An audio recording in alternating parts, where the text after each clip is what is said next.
సంతానం కావాలన్న మీ కలను నిజం చేసుకోండి. 49 అంటే సంతానం, 49 అంటే సంతోషం. వివరాలకు సంప్రదించండి. నమస్కారం. రకరకాల పంచతంత్ర కథలు చెప్పుకుంటున్నాం కదా. ఇవాళ ఒక కొత్త కథ చెప్పుకుందాం.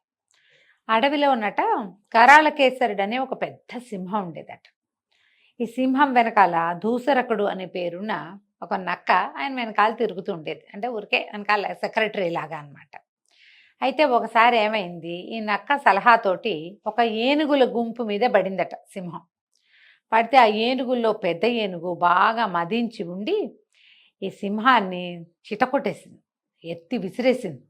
కాలు గట్టి దెబ్బలు తగిలేసింది. దాంతో సింహానికి అస్సలు ఓపిక లేదు, కాలు కుంటుతోంది, కొంచెం పళ్ళు కదిలినట్టు అయిపోయినాయి, చాలా బాధపడుతోంది. సరే ఇక ఏం చేస్తుంది, ఆ డెన్లో పడుకుని గుహలో పడుకుని ఉంది. వారం 10 రోజులు గడిచేసరికల్లా ఆకలికి నిస్త్రాణ వచ్చేసింది. ఈ దూసరకుడు ఉంది కదా నక్క, అది వెళ్ళి రాజుగారి దగ్గర కూర్చుని, అయ్యా నాకు చాలా ఆకలిగా ఉందండి, 10 రోజులు అయిపోయింది తిని, మీరు ఏదైనా జంతువుని కొడితే ఆ కొట్టిన జంతువుని తినేవాడిని, మీరేమో కొట్టలేకపోతున్నారు, నేను తినలేకపోతున్నాను, నాకు పరమ నీరసంగా ఉంది, ఏం చేయాలో తెలియటం లేదండి అంటే సింహం కొంచెం మొహమాటంగా ఏమందంటే, నేను వేటాడలేనురా, కాళ్ళు అవి నిప్పులు, ఇంకా కోలుకోలేదు, ఓ పని చెయ్యి, నువ్వు అట్టా రోడ్డు మీదకి పోయి ఏదైనా ఒక జంతువుని మన గుహ దాకా తీసుకురా, ఇందాక వస్తే కొట్టగలం, నేను పరిగెత్తి కొట్టడం ప్లాన్ చేసి కొట్టడం అవంతా నాతోని కాదు, ఇంత మటుకు చేయగలుగుతా, నువ్వు ఏదైనా జంతువుని తీసుకురమ్మంటే సరే ఏం చేసిందట ఈ నక్క, ఊళ్ళోకి వెళ్ళింది. వెళ్ళి అక్కడ మేస్తున్న ఒక గాడిదను చూసి పలకరించింది. ఏమిటో ఈ మేనలుడా ఇంత బక్క చిక్కిపోయావు, ఆ మధ్య ఎప్పుడో చూసినప్పుడు బాగుండేవాడివి, సన్నగా అయ్యావు ఏమిటి అని అడిగింది. అడిగేసరికి ఆ గడ్డి పరకలు పెరుక్కుని తింటున్న గాడిద ఏం చెప్పిందంటే, ఏం చేయను మావా, మరి మా ఓనర్ ఉన్నాడు కదా చాకలైన, ఆయన విపరీతంగా బరువేస్తాడు నా మీద, 4 గోళ్ల పని చేయిస్తాడు, పచ్చగడ్డే పెట్టడు, ఇలాగే ఇగో దుమ్ములో ఉన్న గరికెని పీక్కు తినాల్సి వస్తుంది, ఆహారం జాలదు పని ఎక్కువను, దాంతో నేను ఇట్ట అయిపోయాను, బక్కచిక్కిపోక ఇంకేమవుతాం, తిండేది నాకు అన్నాడు. అనేసరికల్లా ఈ దూసరకుడు అంది, అయ్యో అదేమిటి, అడవిలో అసలు ఎట్లా ఇంద్రనీలమణులు లాంటి గరికుంది, మెరిసిపోతూ ఉంటుంది, అట్లాంటివి 10 రోజులు తిన్నావంటే జామని కోలుకుంటావు, నువ్వు చాలా ఆరోగ్యం సిద్ధిస్తుంది, ఆ గరికలో మాకు అడవిలో ఉండే గడ్డిలో ఆ బోల్డ్ అన్ని ఔషధ గుణాలు ఉన్న మొక్కలు ఉంటాయి, అలాంటివి తింటే నీలాంటి వాడికి మొగతనం పెరుగుతుంది, బలం పెరుగుతుంది, పని ఏమిటి ఎడంకాలతో చేసేస్తావు నువ్వు అన్నది. అనేసరికల్లా ఈ గాడిద పేరేమిటి, లంబకర్ణుడు, అంటే పొడుగు చెవులు కలిగిందనమాట. ఈ లంబకర్ణ గాడిద ఏమందంటే, అమ్మో ఇంకా నయం, మేమేమో గ్రామ్య జంతువులం, ఊళ్ళల్లో ఉండేవాళ్ళం, మా పరిగెత్తడం పారిపోవడం రక్షించుకోవడం అట్లాంటి వ్యవహారాలు ఏమీ రావు, మీ అడవి నిండా ఏమో ప్రమాదకరమైన క్రూర జంతువులు, నా వల్ల కాదు, నా భయము, ఊళ్ళోకి అక్కడికి రావడానికి ఊరు వదిలిపెట్టి మా ఓనర్ కూడా ఒప్పడలేదు, ఎందుకు వచ్చింది, ఏదో ఇట్లాగే బతుకుతానంది. అనేసరికి దూసరకుడు ఒప్పుకోలే, అయ్యో ఇంకా నయం, ఇలా చాకలాయనతో బాధపడి 3 ఆడగాడిదలు ఊరు వదిలిపెట్టేసి అడవిలోకి చేరినాయి. 3 ఆడవే, చక్కగా అక్కడ గడ్డి తిని బాగా బలిసి యవనోత్సాహంతో ఉన్నాయి, ఉద్రేకంగా, వాటికి మొగుడు లేడు, మొగగాడిదలు లేవు, అడవిలో గాడిదలు ఎక్కడి నుంచి వస్తాయి చెప్పు, గాడిద గ్రామ్య జంతువు, నువ్వు గనక అడవిలోకి వచ్చి నేను చూపించిన గడ్డి కాదని తిని బాగా బలిసి నున్నగా అయ్యావా, నీకు అక్కడ 3 భార్యలు లభిస్తారు, 3 ఆడగాడిదలు ఉన్నాయి, హాయిగా నీ సంసారాన్ని అక్కడే పెట్టుకోవచ్చు అనగానే గాడిదకి ఆహారం మీద ఉద్రేకం రాలేదు, కానీ అక్కడ ఏదో స్త్రీ గాడిద ఉందనగానే ఆడాళ్ళ పేరు చెప్తే ఇవి జంతువులకైనా సరే ఉద్రేకమే వస్తుంది. చూడని, తను ఎప్పుడు కంటితో చూడని, ఊహ కూడా రాని 3 ఆడగాడిదలు అక్కడ ఉన్నాయనగానే పొంగి పొరలుతున్న ప్రేమోత్సాహంతో ఈ మొగ్గాడిదంది, పద పద నేను నీతో పాటు అడవిలోకి వస్తానంది. నక్క గాడిద ఒకదాని వెనకాల ఒకటి బయలుదేరి అడవిలోకి వచ్చింది.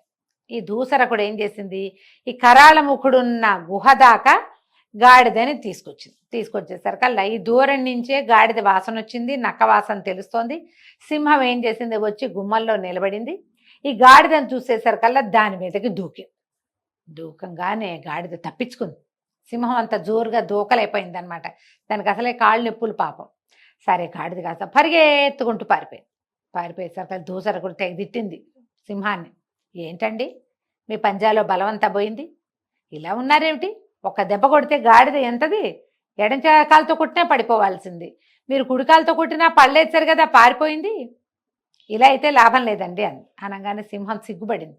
అది కాదు, నేను రెడీగా లేను, మీరంత చిటుకుని వచ్చేస్తారని నేను అనుకోలేదు, అందుకని కొంచెం మిస్ అయ్యాను, ఈసారి ఎవరినైనా తీసుకురా అంటే, ఎవరినో ఎందుకంటే ఆ గాడిదనే తీసుకొస్తానంది నక్క. అనేసరికి అది ఇంకెందుకు వస్తుంది ఆ గాడిద, దాన్ని నువ్వు నమ్మించలేవు, ఇంకో ఏదైనా జంతువుని తీసుకురా, ఈ లోపల నేను పంజాన్ని రెడీగా పెట్టుకుంటా, ఎందుకంటే ఈ మూల దెబ్బ తగిలింది, కొంచెం పంజా ఇట్లా లేవడలా కాస్త విప్పుకోవాలి, నేను ట్రై చేయాలి, అదేమిటో చేస్తాను, నువ్వు వెళ్ళి పట్టుకురా. అనేసరికల్లా ఈ నక్కంది, నేను ఈ గాడిదనే తెస్తానని మళ్ళీ ఊర్లోకి వెళ్ళింది. వెళ్ళేసరికల్లా ఆ గాడిద అక్కడ ఎక్కడొక చెరువు దగ్గర నిలబడి గబగబా దాహానికి మంచినీళ్ళు తాగిస్తుంది. ఈ నీళ్లు తాగుతున్న గాడిదంది నక్కను చూసి, ఓరు మావయ్య ఎక్కడికి తీసుకెళ్ళావు నన్ను, అదేమిటా జంతువు అటా మీద పడింది, అయ్య బాబోయ్ అది గనక మీద పడిందంటే చచ్చే పోయేవాడిని, దాని పంజాలు అదిను భయం వేసేలాగా ఉంది, ఎటగొట్ట పారిపోయిచ్చా బాబోయ్, నీకో దండం మీ ఆడవకో దండం.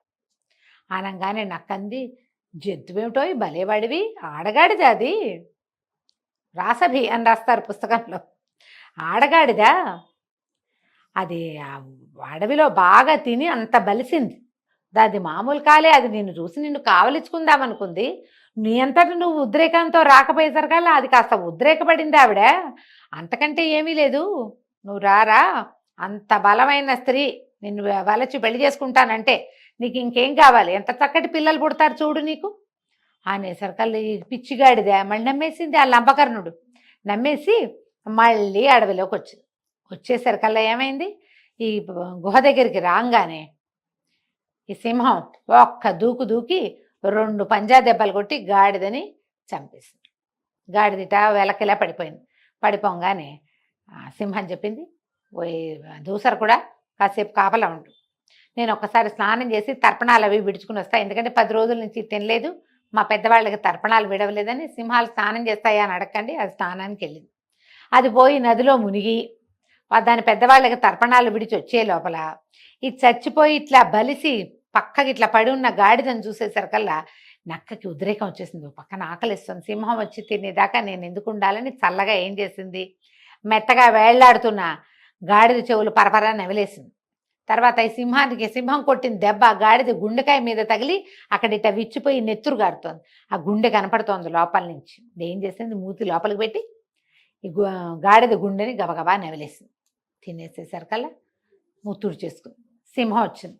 సింహం వచ్చి చూసేసరికల్లా ఏముంది, తను ఎక్కడ పంజా కొట్టిద్దో అక్కడ బొరీలాగా కనపడుతోంది, దాని గుండె లేదు. తీరా చూస్తే గాడిదకి చెవులు కూడా లేవు. సింహానికి పిచ్చి కోపం వచ్చింది.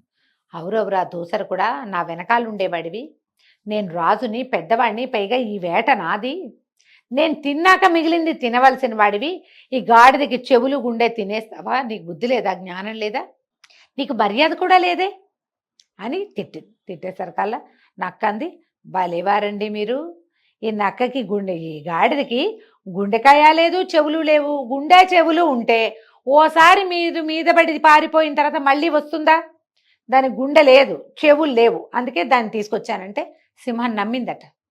తెలివిగా చెప్తే ఎవరైనా నమ్ముతారు. నమ్మేసి శుభ్రంగా నాతో పాటు నువ్వు కూడా తిను, ఆకలిస్తుందన్నావు అని ఆల్రెడీ ఇంతలా ఆరగించిన నక్కని తన పక్కన కూర్చోబెట్టుకుని తనతో పాటు నక్కను కూడా మేపింది. నక్క సింహము 2 కలిసి ఈ తెలివి తక్కువ అడగాడిదని హాయిగా తినేసినాయి. వారం దాకా ఇంకా బాధలేదు, వచ్చే వారానికి ఆరోగ్యం కోలుకుంటుందిలే కొంచెం అని చెప్పి సంతోషించినాయి. కథ కంచికి మనం ఇంటికి.